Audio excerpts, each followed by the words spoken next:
Hey guys, it's Jennifer and I have 5 new products to discuss with you guys on this cold blustery day. So don't know where you are, but where I am and where I'm filming, it is cold. But without further ado, let's jump right in.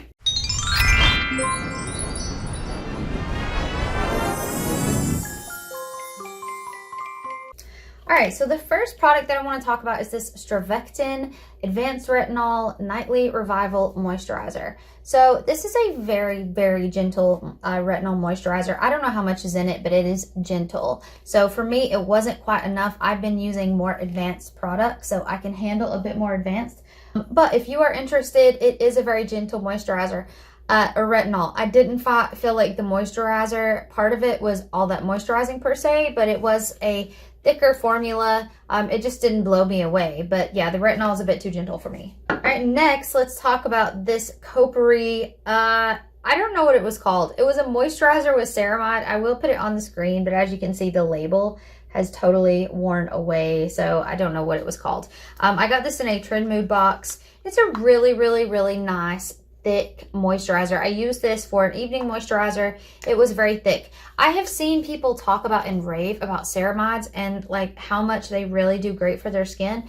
I don't necessarily experience that. I do experience that with niacinamide, but ceramides, I don't necessarily just, you know, jive like that. So it was a nice thick luxe, almost thicker than a mousse, but it's a similar whipped sort of consistency. I thought it was really nice and it was moisturizing, but I won't be repurchasing it. All right, next we have the Garnier Micellar Cleansing Jelly Water. So I have actually reviewed several iterations of this on this channel. This is the first time I've done the jelly water. So essentially, I hope you can see this last little bit in here. This is not a liquid, it is a jelly and it comes out like a gel. So I was not a huge fan. I really liked the formula and I've already purchased a new micellar water from Garnier. I love their formulations, but this particular one, it came out kind of thick like a hair gel. And so I thought, oh, okay, well, that's really cool because when I put it on and I use it, it's not going to go everywhere. It's not going to be super liquidy. What I found was that it actually dried very quickly into the makeup eraser pad that I put my micellar water onto. Because it was thick, it seemed to absorb more into the cotton material. So then I ended up having to use a whole lot more on my face. And honestly, I just really like the liquid. It's just easy. It's nice. You pour it on the makeup eraser. It stays nice and liquidy and you rub it in.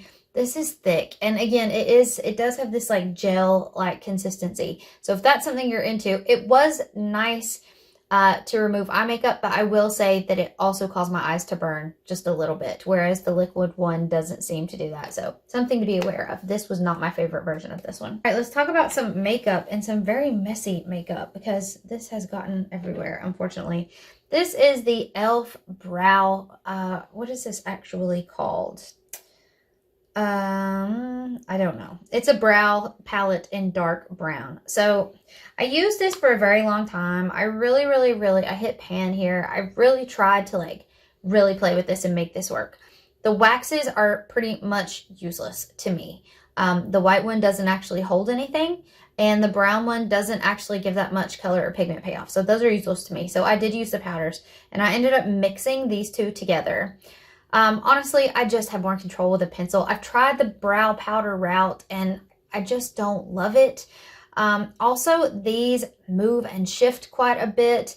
I don't know, like the brow powder I think is a nice concept, but I just couldn't make these work. And I will say over time, the formula seemed to change. It seemed to get a bit drier over time, whereas in the beginning, I actually did kind of like this. And it was probably the best brow powder I've ever used. I still stand by that. This is still the best one. Way better than that Natasha Denona that I had. This is way better.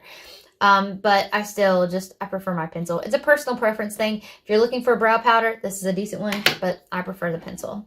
Finally, a superstar. This is the Airbrush Flawless Setting Spray by Charlotte Tilbury. Party all night, stay all day. I love this stuff. I love this stuff. I love this stuff. It is less drying than the Urban Decay setting spray, but to me, it holds just as nicely. So I will repurchase this. I have another one of these right now, but I'm loving it.